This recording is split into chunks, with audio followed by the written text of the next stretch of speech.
मुश्किल समय में शांत कैसे रहें? किसी मित्र ने पूछा है।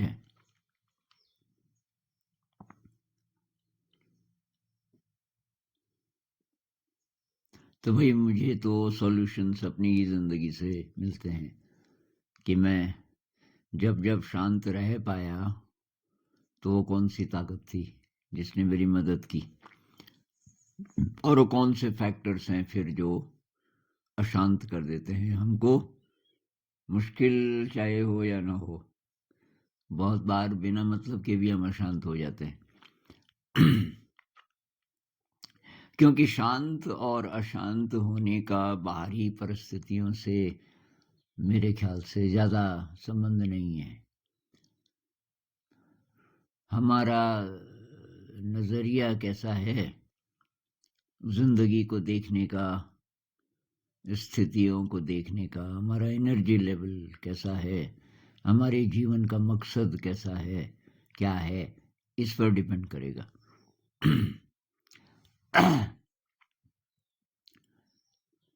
तो भई मेरे जीवन में मेरे तो पिताजी, अब मैं देखता हूँ कि मैं जिन-जिन लोगों से सीखा, लोग कहते हैं ना आपके गुरु कौन थे? तो तब मुझे पिताजी याद आते हैं। शायद जो डीपेस्ट चीज़ें हैं, तो वो तो पिताजी ने डाली। मैं सीखा बहुत लोगों से उसके बाद। और दूसरी बात कि पिताजी के साथ तो रहा, तो बहुत सारी स्थितियाँ आई जिनमें कि उनकी अप्रोच देखने को मिली। तो मैं एक घटना सुना देता हूँ, मैंने पहले भी शेयर की होगी कि उनका ये स्वभाव निश्चिंत, अपना काम करो, वही काम करो जो मतलब जो है उस समय, फालतू नहीं। मतलब चिंता के कारण कुछ एक्स्ट्रा हम जो करते हैं वो नहीं। माँ को चिंता हो जाती थी, तब क्या होगा? तो ये बहुत ही कमाल का एक्सपीरियंस है। मैं पहले सुना चुका हूँ इसको किसी पुराने वीडियो में। तो हमारा मकान बन रहा था, मैं तब 8th में था। जब मैं 6th में था तब शुरू हुआ था, बहुत स्लो बनता है गाँव में, उत्तराखंड के गाँव की बात कर रहा हूँ और पत्थर के मकान बनते हैं। तो पत्थर लाना पहले तो कहीं पत्थर की खान होगी। तो हमारा जो मकान है वहाँ से वो खान का डिस्टेंस रहा होगा 300-400 मीटर तो रहा होगा। तो वहाँ और लोग थे पत्थर निकालने वाले और हम एक तो वहाँ से पत्थर लाते थे पहले।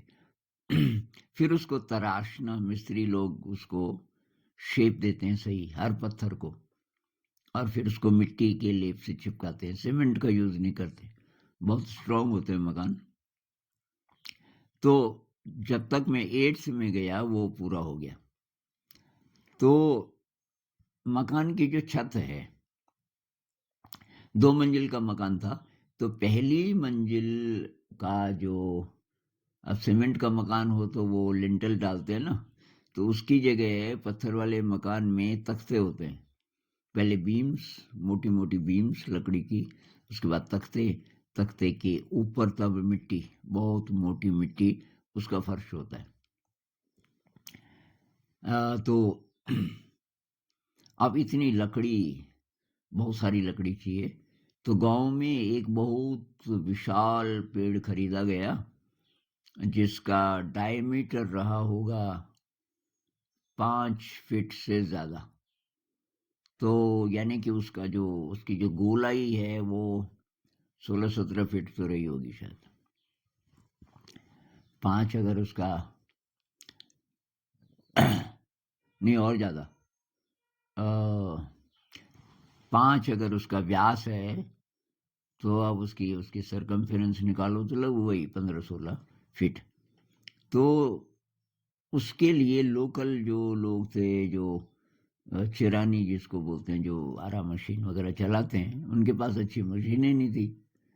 तो तब बहुत दूर से लाया गया कारीगरों को। वो मुसलमान थे 3। तो अब गाँव में लोग पहली बार मुसलमान आए हमारे गाँव में, तो लोगों को बड़ी आशंकाएं थी कि मुसलमान है। यहाँ ब्राह्मणों का गांव था, तो खैर, लेकिन वो तीनों लोग इतने कमाल के थे।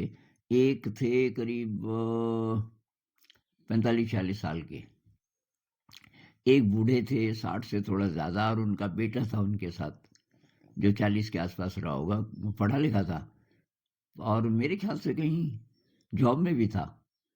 फिर उसने कहा बेकार वहाँ स्ट्रेस हो रहा था, उसने छोड़ दिया कि पिताजी के साथ यही ठीक है। और तो ये 3 लोग थे। इन्होंने 1 महीना काम किया। इन्होंने बोला हमें एक कमरा दे दो। तो गांव से दूर एक गौशाला थी, उसमें ऊपर एक कमरा था, अच्छा कमरा, पर खाली था। उसको ठीक ठाक किया गया। वह उन्होंने कहा ये ठीक है, हम खाना खुद बनाएंगे, हमें राशन दे देना वगैरह वगैरह। और ये उनमें से एक था ये जो 45-40 साल का, और रात को बहुत ऊंची आवाज में कुछ सूफी कलाम भी गाता था, एकदम नए प्रकार का संगीत। मेरा तो इंटरेस्ट बचपन से था, तो बस मुझे वो बहुत ही अच्छा लगता था।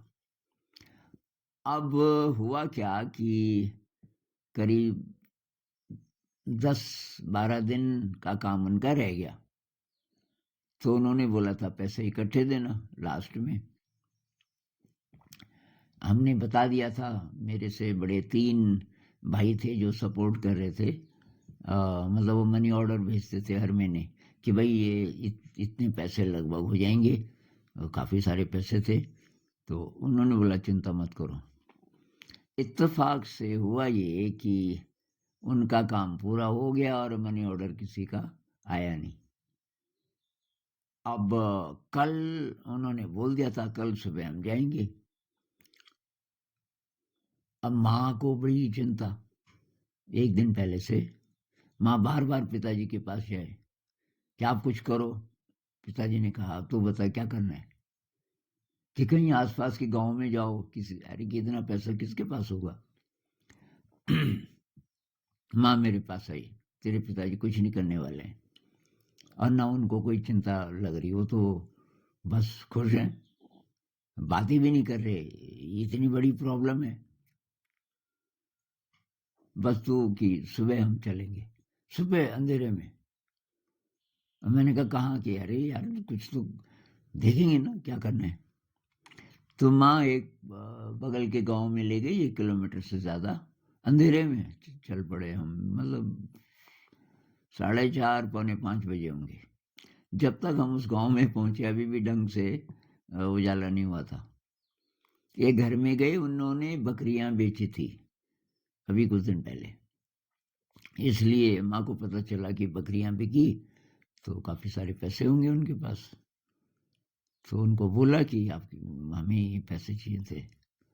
उसने कहा बकरी तो ले गया, अब पैसे दे नहीं गया कि मैं दूंगा अभी, तो अभी तो मेरे पास एक भी पैसा नहीं। और कहीं जाना बेकार था। बहुत परेशान, माँ बार बार प्रार्थना कर रही वापसी में।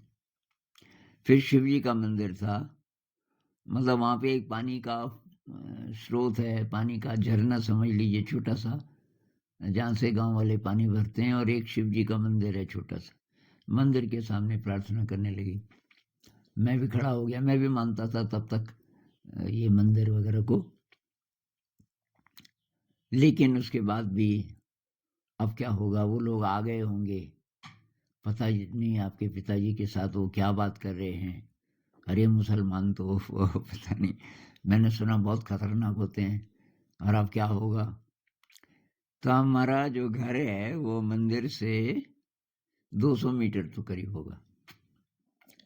जब हम पहुंचे नजदीक, तो ऊपर की मंजिल का जो पहला कमरा है जो इधर से दिखता था, वो एक कॉमन कमरा होता है। ट्रेडिशनल हाउसेस में एक कमरा लंबा सा वो कॉमन होता है, वहाँ कोई भी आ सकता है, कोई जोगी लोग भी आ सकते हैं, उसमें इस परिवार का कोई सोएगा नहीं, मतलब सो सकता है लेकिन उसको खाली रखते हैं किसी के भी लिए।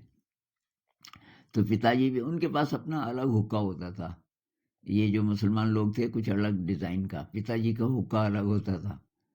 तो उसमें जो चिलम है, जो हुक्के पे रखी जाती है, वो ट्रांसफ़र कर रहे थे इस हुक्के से उस हुक्के में वग़ैरह।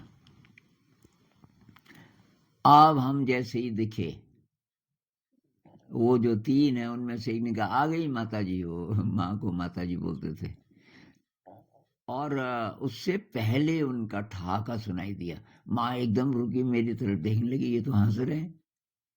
और जब थोड़ा आगे गए तो तब तो दिख गए और कहने लगे, "आ गई माताजी, आ गई, बस माताजी आप ही का इंतज़ार था और हम तो जा रहे हैं।" और जब हम और नज़दीक आगे उठ गए, काफ़ी देर से बैठे हैं कि तो वही कि बहुत अच्छा लगा। इतना अच्छा हमें आज तक ज़िंदगी में कहीं नहीं लगा और बहुत-बहुत बार-बार हाथ जोड़ रहे। और फिर अच्छा कि तब माताजी चलते हैं। चले गए, नीचे को रास्ता था। माँ देखती रही। उसके बाद पिताजी के पास, "कहाँ से आए पैसे?" पिताजी हँसे, "तेरा दिमाग खराब है? अरे पैसे कहाँ से आने थे? पैसे तो है ही नहीं कहीं।" ये तो हँस रहे थे कि मैं तेरे को वही तो बोल रहा था कि जो ऊपर वाला चाहेगा वही होगा और सब अच्छा हुआ। लेकिन मुझे बताओ तो सही, ये हँस क्यों रहे थे? अरे ये हँस इसलिए रहे थे कि हम कुछ ऐसी बातें कर रहे थे ह्यूमरस। पैसे की बात नहीं की इन्होंने। की कि फिर आपने बहुत ज़्यादा रिक्वेस्ट की होगी। अरे कि उल्टा हुआ। ये आते ही रिक्वेस्ट करने लगे कि मुझे कहने लगे कि महाराज हमें पैसा अभी मत दो। इतना ज़्यादा कैश लेकर के चलना ठीक नहीं है, क्योंकि हमें तो अभी दूसरे गाँव जाना है। वहाँ से 4-5 किलोमीटर दूर किसी गाँव में उनको काम मिला था और वहाँ रहना है 1 डेढ़ महीना। अब ये इतना सारा पैसा हम कहाँ रखेंगे? बहुत मुसीबत है। और कि पोस्ट ऑफिस बहुत दूर है। अब यहाँ से हम पोस्ट ऑफिस जाएँ, उस पैसे को जमा करने, अभी ये दोबारा से कि फिर रास्ता छोड़ के वहाँ जाएँ, क्योंकि वो जो जिधर पोस्ट ऑफिस था, उधर को नहीं था उनका रास्ता। तो कि प्लीज़ ये पैसा रख लीजिए और हम भेजेंगे किसी को, या तो हम मैसेज भेजेंगे कि कोई आपके पास आदमी होगा वो ले आएगा, ये तो कोई प्रॉब्लम है नहीं। पिताजी ने कहा, ये कोई प्रॉब्लम नहीं। और 4-5 किलोमीटर दूर जो जिस गाँव की आप बात कर रहे हो, मैं तो किसी को भी भेज दूँगा। तुम आ गए तो ठीक, कोई नहीं तो हो जाएगा। अब न उनको दूर-दूर तक ये पता नहीं चला कि हमारे पास पैसा नहीं है। तो पिताजी ने माँ को कहा कि ये उल्टा हुआ, ये रिक्वेस्ट करने आए कि मत दो, और हम चिंता कर रहे थे कि कहाँ से लाएँ पैसा इनको देने के लिए। हम ले भी आते तो ये लेने वाले नहीं थे अभी तो। इनकी प्रॉब्लम है, कैश ठीक ही बोल रहे हैं। कैश अब चोरी हो सकता है, कुछ भी हो सकता है। अब पिताजी, तब माँ तो एकदम एम्बैरेस्ड। पिताजी माँ की तरफ की तो कुछ समझी भी। अब तो मुझे बोलते कि तू निठल्ला बैठा रहता है कुछ करता नहीं। अरे इसमें करने की कोई बात ही नहीं थी जब पैसा है ही नहीं कहीं। तो बहुत बार हम अशांत हो जाते हैं क्योंकि ट्रस्ट नहीं है। किसी बड़ी शक्ति पे ट्रस्ट नहीं है पूरा। ट्रस्ट हो जाए कि भाई जो होगा, अपना काम करो। मेरे पिताजी ये देख लेते थे मेरा काम क्या है। अब बहुत बार आपका काम कुछ नहीं, आप कुछ कर ही नहीं सकते।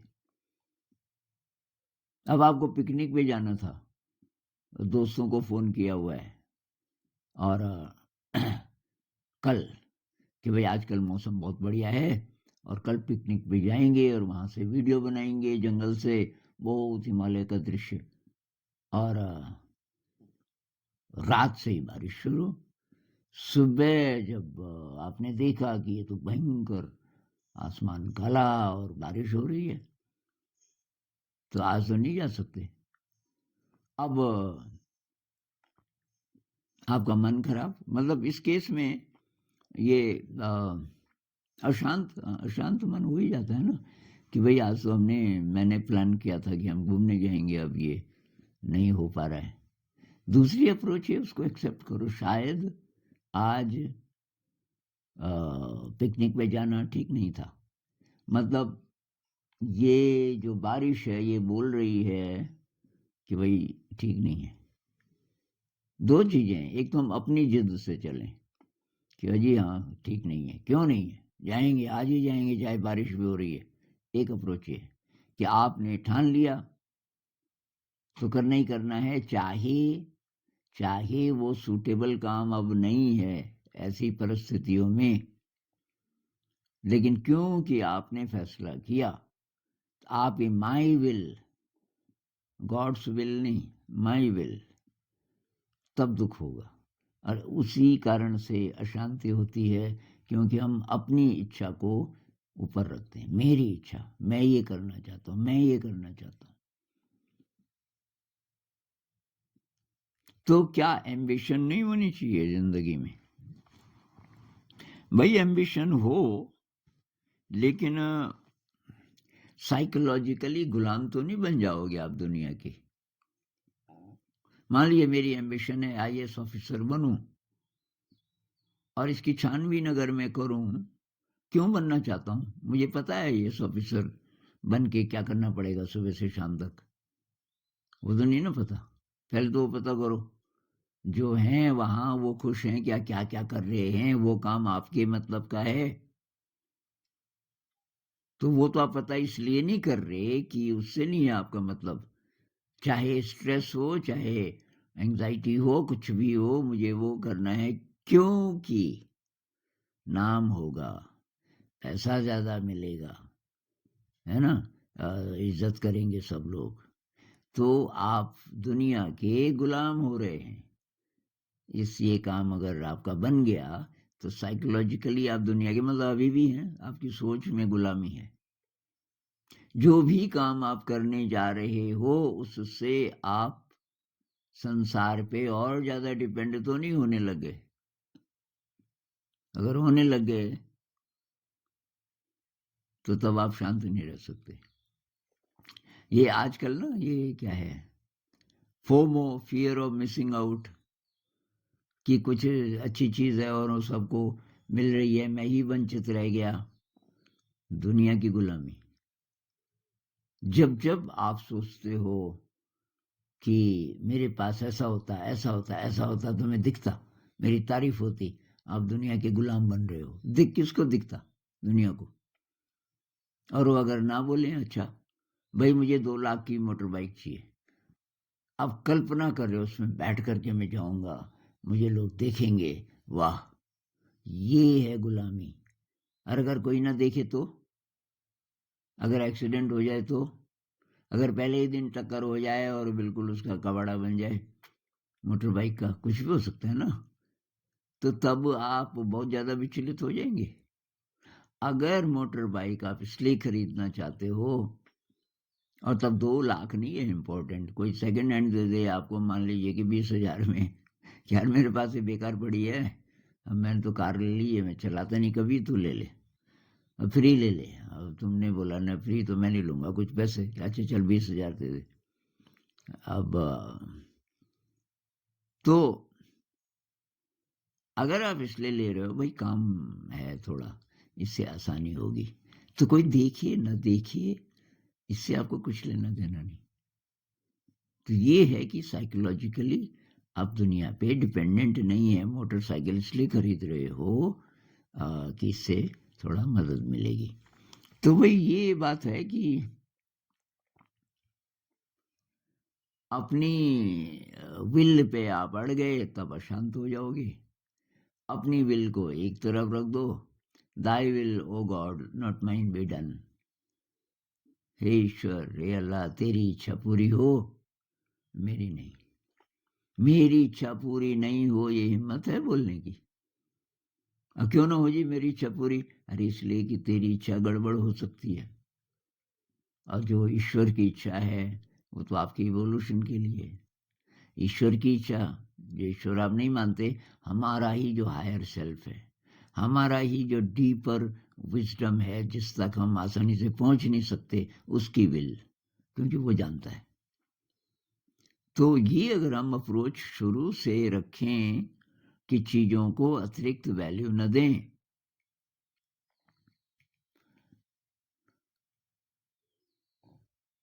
जब ये एम्बिशन होता है ना आपका कि मैं डॉक्टर बनूँगा, मैं इंजीनियर बनूँगा, ये बनूँगा। अच्छी बात है, क्यों बनना चाहते हो डॉक्टर? सेवा का भाव है कि दूसरे जो दीन दुखी हैं, उनको मैं ठीक करूँगा।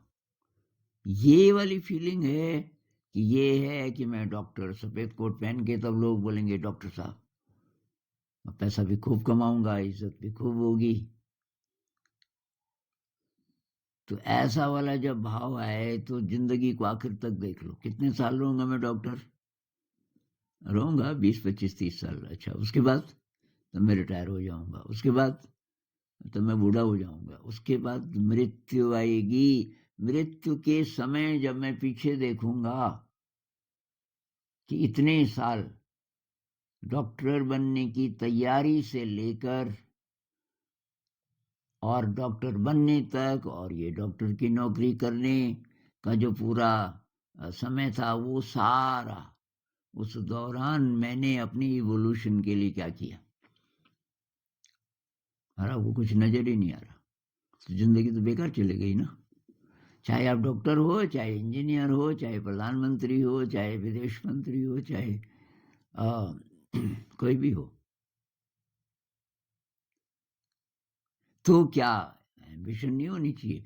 भई होनी चाहिए, लेकिन इससे मैं कल्याण करूँगा। मैं पॉलिटिक्स में जाना चाहता हूँ क्योंकि वहाँ से मैं ये कर सकता हूँ लोगों के लिए और अपने को एक तरफ रख दो कि मेरी इज़्ज़त होगी, मेरा ये होगा, मेरा ये कौन कर पाएगा जिसको पता है मेरे अंदर बहुत विराट शक्ति है, मुझे उदार शक्ति नहीं चाहिए।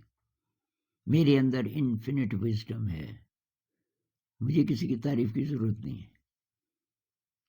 तो संसार में मैं किस तरह जीना चाहता हूँ? सेवा। मैं लोगों की सेवा कर सकता हूँ, तो सेवा के मैं काबिल बनूँ। जैसे ही अकल आ गई, मान लीजिए कि आप 15-16 साल के हो, आपका विज़डम जाग गया ये वाला, मेरे जीवन का मकसद है सेवा। अपने लिए जितना ज़रूरी है कमा लूँगा, लेकिन मुझे सेवा करनी है। तब क्या करूँ? तो कैसी पढ़ाई करूँ कि ना करूँ? पढ़ाई ज़रूरी नहीं है, और भी तरीके हैं। क्या करूँ मैं ताकि मैं लोगों की सेवा कर सकूँ, और सेवा तब कर पाऊँगा जब मैं अपने अंदर की इन्फिनिट शक्ति को एक्सेस कर सकूँ।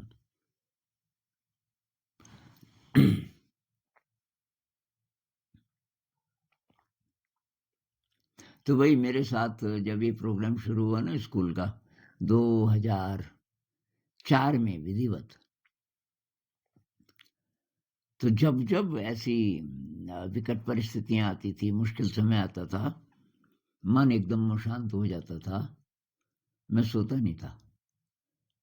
और पहले 6-7 महीनों में मेरे ख्याल से 4-5-6 दिन ऐसे आए होंगे रातें कि मैं सोया नहीं। तो ये दीवार पे आड़ लगा के बैठ जाता था, जितना ध्यान हो सके, और 8-8 घंटे, 8-8 घंटे। मैं कहा लेटना नहीं है इस प्रॉब्लम को। सुबह तक प्रॉब्लम ज़ीरो। सुबह तक मुझे बहुत आश्चर्य होता था कि प्रॉब्लम तो थी ही नहीं। थी तो अब कहाँ है? इतनी क्लैरिटी कि देयर इज़ नो प्रॉब्लम। तो प्रॉब्लम हम बना देते हैं बहुत बार, प्रॉब्लम होती नहीं है। हम उसको मान लेते हैं कि ये प्रॉब्लम है।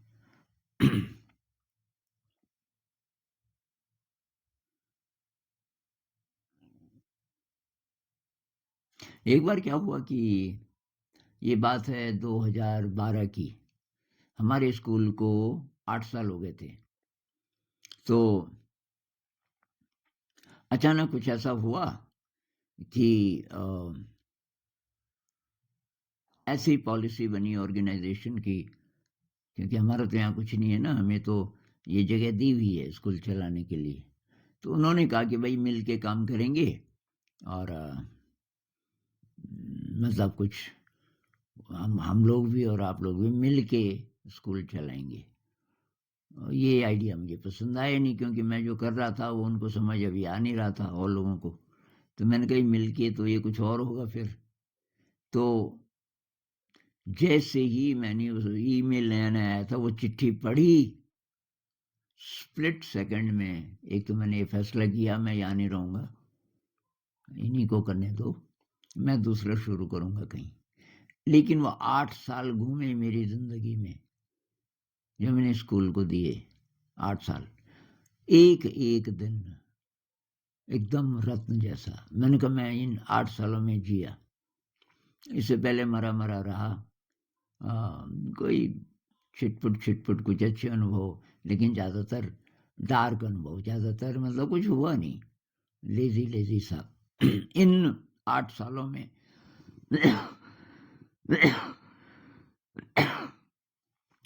इन 8 सालों में मैं सचमुच जिया। दूर-दूर तक कोई उदासी नहीं, कोई दुःख नहीं और एक आनंद की फीलिंग। और मुझे मृत्यु जैसा लगा कि जैसे डेथ आ रही है, डेथ भी ऐसी आएगी। डेथ के समय ऐसे ही दिखी ज़िंदगी पीछे की कि मैं आई रियली लिव्ड। तो मैंने कहा ये 8 साल तो मैं जिया, सचमुच जिया। अब बस हो गया, अब मुझे जाना है तो जाना है। और मैं गया, 9 महीने के लिए मैं चला गया यहाँ से। मतलब मेरा ये इरादा नहीं था कि मैं वापस आऊँगा। तो मैंने एक दूसरा स्कूल शुरू कर दिया था कहीं। उसको अ, अभी ये नहीं था कि नए बच्चे आएँगे, जो पहले से पढ़ रहे थे स्कूलों में, वहाँ से शुरू। मैंने कहा तब तक तुम्हारी क्लासेस करेंगे। लेकिन इधर फिर परिस्थितियाँ बदल गई। इधर ऑर्गेनाइज़ेशन ने कहा कि तुम जो कर रहे थे, ठीक कर रहे थे, तुम करते रहो। फिर ये पीछे पड़ गए कि अब आप वापस आ जाओ। मैंने कहा भई अब तो नहीं आऊँगा मैं, अब मैं कुछ और कर रहा हूँ। तो इन्होंने कहा कि अच्छा कुछ दिन के लिए आ जाओ, 10 दिन के लिए आ जाओ। तो 2013 में मैं 10 दिन के लिए आया था यहाँ फिर। 9 महीना गायब रहने के बाद, गायब नहीं, 9 महीने मैं वो दूसरा स्कूल चला रहा था। अब फिर 10 दिन के लिए आया, फिर धीरे-धीरे यहीं रह गया।